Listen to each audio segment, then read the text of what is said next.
What's good, YouTube? It's your boy Big Mikey Rose, back again once again with another video classic. And today, people, moment of silence for the Celtics. The first 30 seconds of this video was for the Celtics. Oh my God.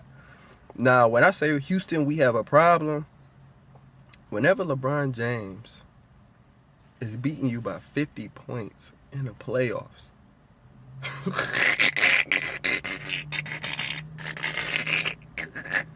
what the fuck, bro? Really, Boston? So I'm at this point where I'm looking at the rigness. You hear me? The rigness of the NBA playoffs. How in the fuck do Boston go down 2-0 to Chicago? Rondo gets injured. Boston wins 4 straight games. Advance to the next round. Play Washington. Boston and Washington was 2 better teams than Boston. Washington and Chicago were 2 better teams than Boston. But these niggas made it to the finals. To the conference finals. And lost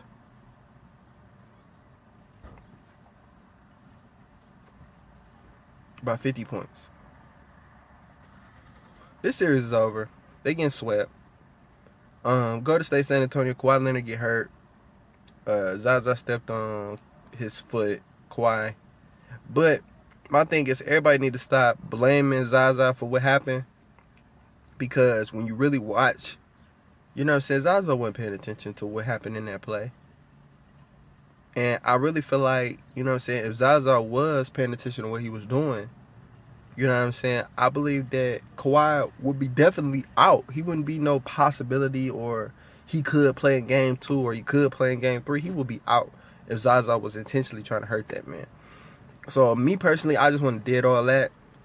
But I just find it very, very worrisome, troublesome, and I'm nervous for my team because the Warriors, granted, we looking good and we play better competition. Like, if you want to compare Portland and Indiana, okay, that's a good comparison. But when you talk about Utah and then you talk about the second round team, Toronto, I think Utah is better than Toronto. I think Utah would have gave Cleveland a run for their money better than Toronto because of Gobert down low. I don't know if Hayward would have got busy, but Gobert would have did work. And then the Spurs, like, come on now, if LeBron played the Spurs in the first, second, or third round, do we think he going to the finals? I mean, this version of the Spurs, yeah, but going to the finals every year, playing the Spurs every year, like, minus Tim Duncan this year, but for the past 20-some years, LeBron would have been playing Tim Duncan in the conference finals to go to the championship round. Now, granted, I believe that LeBron would have still snuck in, but I think personally his record would be better if San Antonio was in the East. Because if San Antonio was in the East, those 4 years where LeBron went where he possibly shouldn't have went, like the year when Kyrie and Kevin Love went down, they wouldn't have beat the Spurs with just Kevin Love. I mean, with Kyrie and LeBron, they wouldn't have beat them that year. Last year, I mean, granted, you could say the Spurs could have won, but they still had Timmy. So with Timmy and Kawhi and Tony Parker and everybody healthy, you know what I'm saying, I think they could have possibly beat the Cavs then too. But this year when I'm looking at LeBron, man, I'm kind of worried, man. Like, I know I want the Warriors to win, but you know what I'm saying, I just want to make this deal right now, okay? Now, LeBron James, okay? I'm the biggest LeBron James hater, but after last year, I gained a lot of respect coming back down from 3-1 because that was like Boo Boo James. That was the name I always gave him, Boo Boo James. And for him to come back 3-1, he proved that he wasn't Boo Boo. And this year, he proved that he can flip a switch and he can get going whenever he feels like it. So I feel like if LeBron win this year, for me, he the GOAT. Because I never seen Jordan. I know Jordan is the GOAT. I know Jordan's 6-0. But for me, I was always Kobe over Jordan. So if LeBron can beat this team, I think LeBron is the GOAT. I'm nervous because LeBron is looking too good. The competition is too bad. And the fact that all the players, like all the role players, all the stars, I think Kyrie really haven't got going yet, but everybody, I mean, Kyrie has kind of been relatively quiet in these playoffs. Even though, you know, I feel like Kyrie is definitely a top 15 player in the game, he's just been relatively quiet in these playoffs. I don't know what's wrong with him. I don't know if he's just saving it for the next round or the last round, but Kyrie has been relatively pedestrian. And, like, my thing is with the Warriors, Steph Curry's looking good. Klay Thompson hasn't shown up, though. Kevin Durant's been looking good. Draymond's been looking good. I mean, Zaza's been looking good. JaVale kind of slowed down a little bit, but JaVale was more so a factor in those first couple of rounds, and I think the finals too, just to give us that spark when we kind of going blank on the jump shots. But I mean, at first I was saying Warriors in 5, man, but I'm gonna have to go Warriors in 6 now. I'm gonna get the Cavs one more game. You know what I'm saying? And basically, depending on how this series finish up and how San Antonio finish up, I really feel like this, right? The first team to the finals is going to win the chip. Like, let's talk about, you know what I'm saying, the previous couple years when LeBron James and they played the Warriors the first year.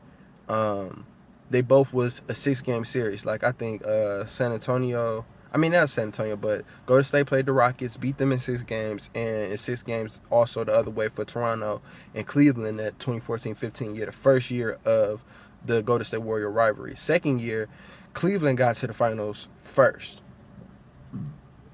And then the Warriors had to play 7 games against the Western Conference, Oklahoma City. So I think pretty much I said it was going to be a home series at first, and I still believe that if Russell win MVP, Kevin Durant win the championship just to kill that irony. But the first team, it's looking like Golden State to be the first team just because they got to play 2 games before Cleveland played 1. But I truly believe the first team to make it to the finals, the first team to clinch the finals, is going to win the championship. Whether it's Cleveland or Golden State, I'm going to not be biased at this point because both teams are looking great. They're both 2-0. They're both dominating the competition. And really, I have no faith in both San Antonio and or Boston. Like, to tell the truth, I kind of felt the same way about both teams all year. Boston, I knew damn well they wasn't talking about nothing. I knew that 1 seed was nothing. I knew everything was nothing for them. And I felt like the best team to make it, like Chuck and like everybody else felt, was Washington. And John Wall and Bradley Beal had a great playoffs. They just need Paul George. Paul George, fuck LA. Go to Washington, please. You're not going to get your max this year, so go to Washington, be eligible for the max next year, and sign an extension with John Wall and Bradley Beal. Now, that's a tandem that can fight LeBron with Markieff Morris, with Marcin Gortat, with that bench. And as far as Golden State, man, Golden State is good, man. I feel like if Golden State, my thing is this, I don't see Deron Williams winning the ring before Chris Paul. And that's just kind of where I'm at with it. Like, Deron Williams, who could have been at the time better than Chris Paul because he was a little bit bigger, a little bit stronger. But Chris Paul is a little bit more of a better all-around player as far as assists, getting his teammates involved, and being a leader. So I just don't see Chris Paul winning the ring before Deron Williams. And a lot of times when superstars like Deron Williams and players like that join up against great teams, like think about the Spurs in previous years when they got T-Mac, when they got Paul Gasol, LaMarcus Aldridge. They haven't won rings when they got these great players. So I think Deron Williams is going to be that type of addition. I don't think that the Warriors will lose to the Cavs, but the way the Cavs is playing against the Eastern Conference, it is alarming. It is very alarming because Toronto didn't stand a chance. Boston didn't stand a chance. Really, Indiana had the best chance against Cleveland in these whole playoffs, and nobody's talking about that. Paul George, y'all really had the best chance out of Toronto and out of Boston to beat the Cavs. Y'all actually could have won 2 games against the Cavs early in the playoffs.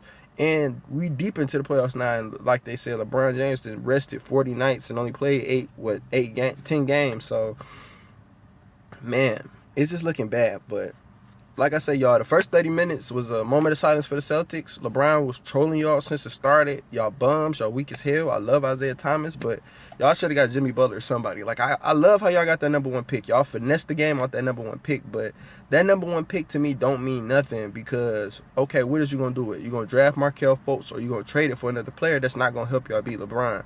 So, unless y'all literally have a whole list of players that y'all mind on shipping with that number 1 pick. Now, I can say you ship the number 1 pick, get a star and a couple more role players to go with the star. Like, bring over a constellation of players. Like, don't just bring in one guy. Don't just bring in Jimmy Butler.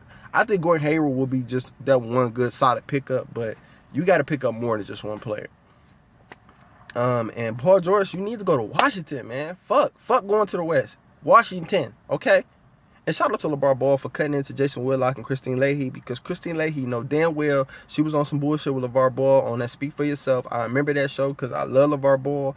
I agree with everything that man's doing. I don't care what he say. Fuck Jordan. Fuck everybody he said he's better than, because you're supposed to have that type of confidence in yourself and in your kids. So I don't have no problem with LeVar Ball. But Christine Leahy playing the victim, victimizing my man's LeVar. I love it. Jason Whitlock, you a coon, you a faggot, you a fat piece of shit. Go eat you some snack Twinkie, fried Twinkie. Piece of Populous. He eat the whole hot and ready by his damn self with butter and parm and crazy bread on the side. You know, that shit just despicable. I can't believe the type of nonsense. And Chris Broussard, my man, you could tell that they didn't really want to take Christine's side, but because they were co-workers, they have to. But they were still supposed to cut into her. Like, look, bro, you can't just be saying anything about this man LeVar, because if you don't care about LeBron, Jordan, or Westbrook, or Steph Curry, what makes you think he care about a reporter who not even the main topic on her show? You know what I'm saying? Granted, Christine is beautiful, and her work with Colin is great, but you know what I'm saying, Colin can say some shit like that. Don't be the sideline reporter saying some shit like that. But like I say, you guys, you know, that's it for this video. Boston, you suck. San Antonio, you suck. Popovich. Yeah, man, like I say, I think people should be worried about the Spurs just because Popovich is talking too much. Like, when have you ever seen Pop talk a lot or complain a lot about anything? You know, normally, even in his videos when the team's doing bad, he just play horrible, gotta do better, next question. He actually having rants. So Spurs is out of there, Boston is out of there.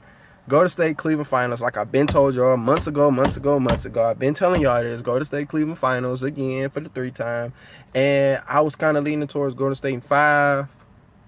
But I say Golden State at 6. If it goes 7, I'm going to the Cavs again, because I feel like this, man. If the Cavs win this year, I'm going on a whole rant next year while I'm a Cleveland Cavaliers fan. And I've been trying to root for the Cavs to put that negative energy on them, but it's not fucking working, man. It's not fucking working. Damn, man. Y'all know what to do, man. Like, comment, subscribe. Follow me on Instagram at, you know what I'm saying, _King Rose with a Z. Facebook, Terrence Rose. And, you know what I'm saying, Twitter me at Big Mikey Rose, man. This is crazy. I'm fucking tired. I'm mad. While LeBron can't lose a game, the goddamn Kyrie ain't even getting off fucking Kevin Love bum ass. They all about to get clumped up by the words. Don't even worry about it. Don't even worry about it. Like I said, but if it goes 7, I'm worried. I'm really fucking nervous. I'm shaking in my boots. I gotta shit. I gotta pee. I gotta do everything at once. Throw up. Because this nigga LeBron is looking like GOAT, man. He looking like the GOAT. But that's it, y'all.